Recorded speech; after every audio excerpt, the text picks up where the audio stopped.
Sejam bem-vindos ao programa Saber Direito. O meu nome é Rogério Neiva, sou juiz do trabalho e professor de Direito Material e Processual do Trabalho, e a partir de agora iremos começar um curso que trata do tema do regime de emprego público, também considerado Direito do Trabalho aplicado à administração.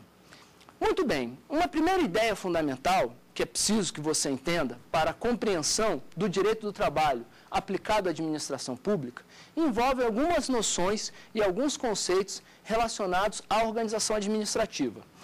A partir do momento que definimos, nós definimos no nosso texto constitucional um determinado modelo federativo, republicano, em função do qual estabelecemos que teríamos um Estado a partir de determinados entes, os chamados entes federados, que se materializam, formalmente falando, por meio de pessoas jurídicas de direito público.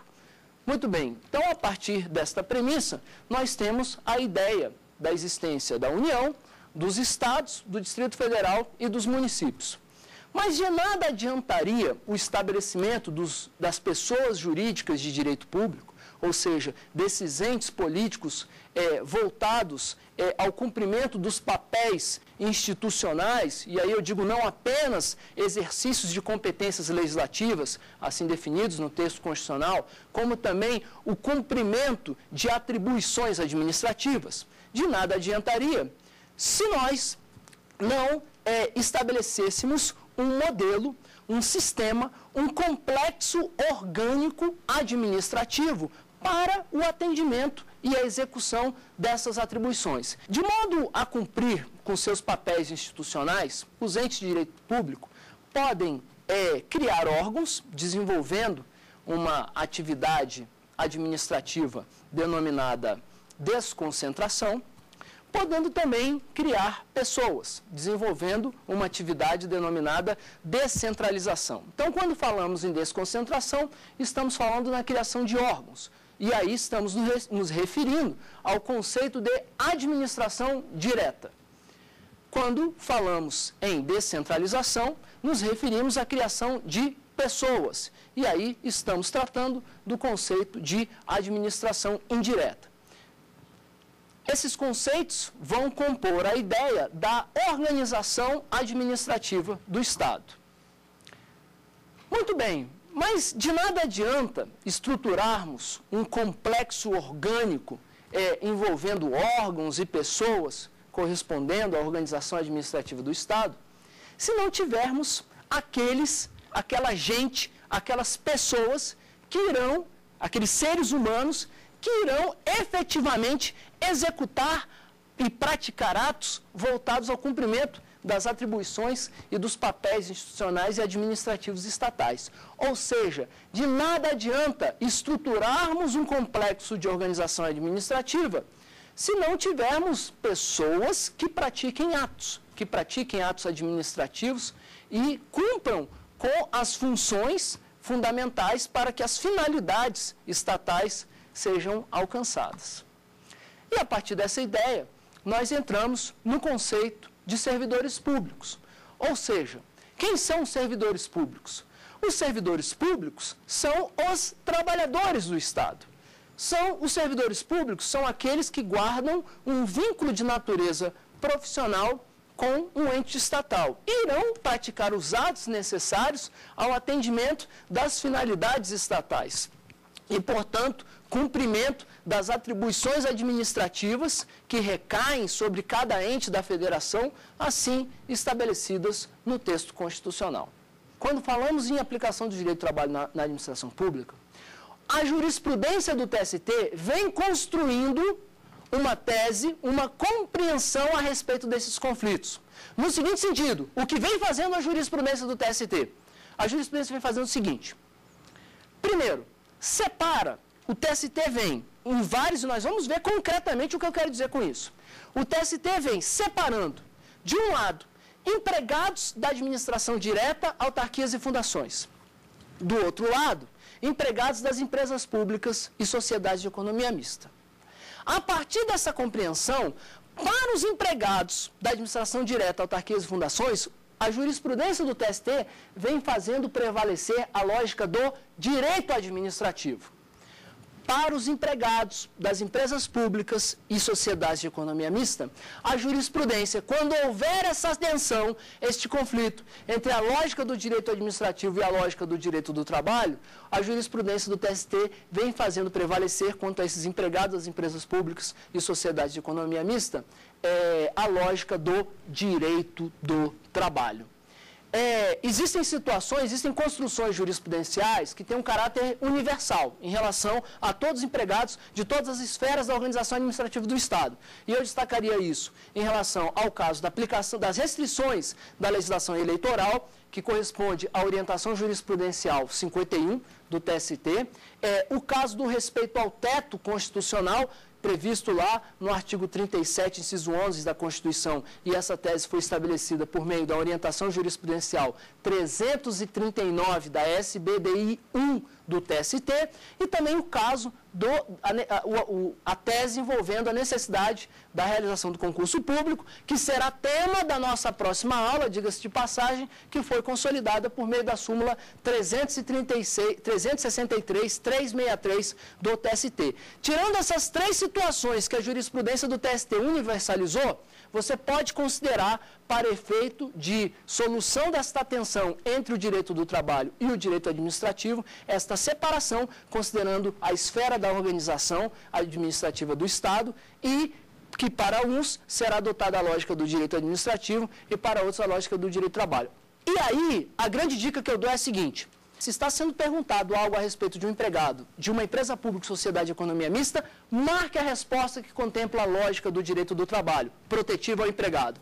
Se naquela pergunta tem por trás um empregado da administração direta, autarquia ou fundação, marque a resposta que contempla, que preserva a lógica do direito administrativo, preservando o Estado, o contratante, em detrimento da lógica do direito do trabalho. Se você vai responder uma questão dissertativa, pode começar a resposta pontuando já no primeiro parágrafo que, quando falamos em regime de emprego público, temos um conflito entre a lógica do direito do trabalho e a lógica do direito administrativo, e a jurisprudência do TST vem solucionando esse conflito, separando os empregados públicos conforme a esfera da administração, fazendo prevalecer a lógica do direito do trabalho para os empregados das empresas públicas, sociedade de economia mista, e a lógica do direito administrativo para as autarquias, para a administração direta, autarquias e fundações.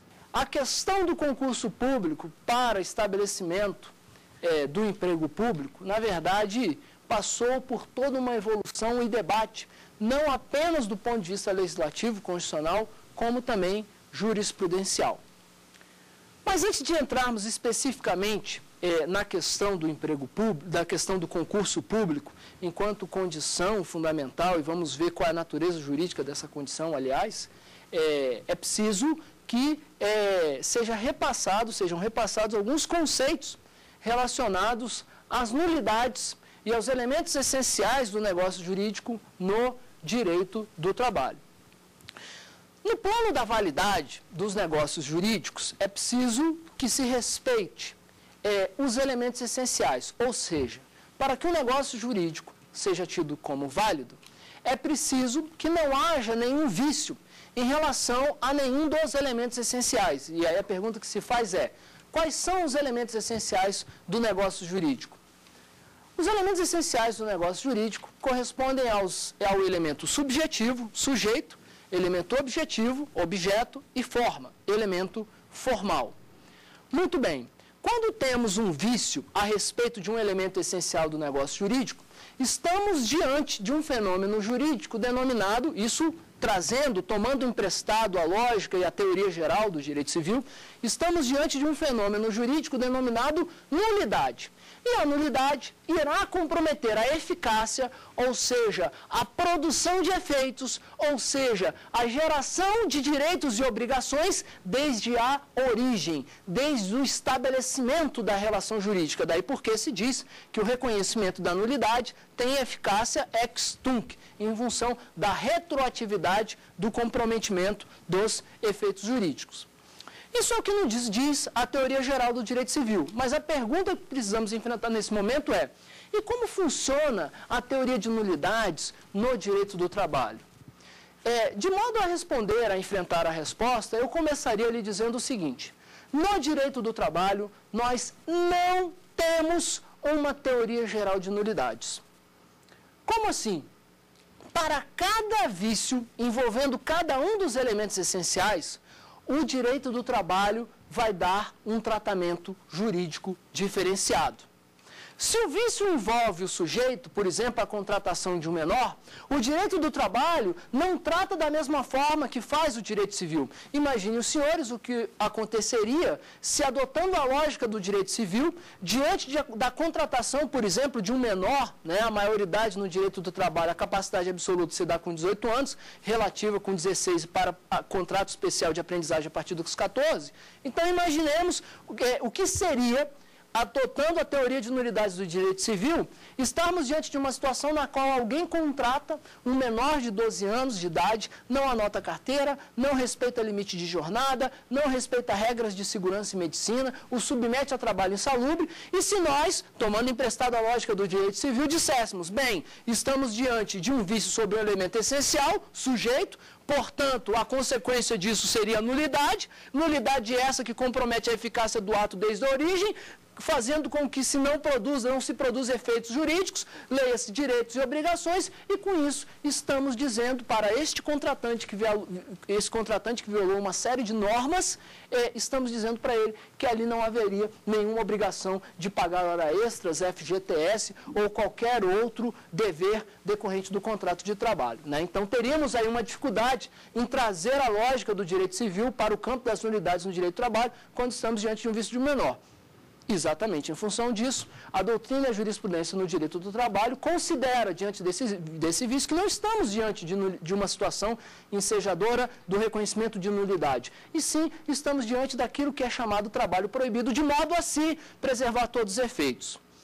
Quanto ao objeto, nós trazemos aí sim, quando estamos diante de um vício sobre o objeto, elemento essencial, aí sim, trazemos a teoria de nulidades do direito civil. Aliás, foi o que fez o TST consolidou essa tese por meio da orientação jurisprudencial 199 da SDI 1 do TST, que enfrentou a validade ou não da relação de emprego, da relação jurídica envolvendo o chamado apontador do jogo do bicho. De modo que, se estivermos diante de um vício sobre o objeto, por exemplo, alguém estabelece uma relação de emprego com outrem, né, uma relação tendo por objeto a prestação de serviços de natureza ilícita, estamos diante aí de um vício em função do qual se aplica a lógica do direito civil, de modo que compromete-se a eficácia do negócio jurídico desde a origem, não sendo respeitados direitos nem obrigações.